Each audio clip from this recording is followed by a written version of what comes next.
ఈ సమస్త భూమి కంటే బరువైనది జన్మనిచ్చిన తల్లి. ఆకాశము కన్నా ఉన్నతుడు తండ్రి.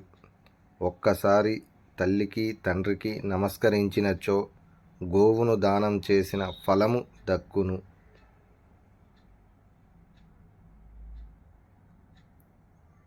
సత్యం తల్లి, జ్ఞానము తండ్రి. 10 మంది ఉపాధ్యాయుల కంటే ఆచార్యుడు గొప్పవాడు. 100 మంది ఆచార్యుల కంటే తండ్రి గొప్పవాడు. ఆ తండ్రి కంటే 1000 రెట్లు గొప్పది జన్మనిచ్చిన తల్లి. వారికి సేవ చేస్తే 6 సార్లు భూప్రదక్షిణ చేసిన ఫలము, 1000 సార్లు కాశీయాత్ర చేసిన ఫలము, 100 సార్లు సముద్ర స్నానం చేసిన ఫలము దక్కుతాయి.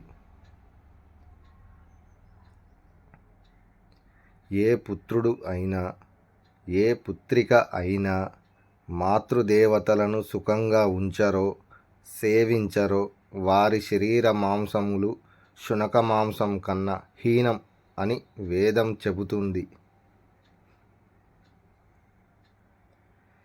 ఎంతటి శాపానికైనా నివృత్తి ఉంది. కానీ కన్న తల్లికి కంటనీరు తెప్పించితే దానికి 1,00,000 గోవులు దానమిచ్చిన 1000కి పైగా అశ్వమేధ యాగాలు చేసిన పోదు. తాను చెడి బిడ్డలను చెడగొట్టిన తండ్రిని అసహించుకున్న తప్పులేదు.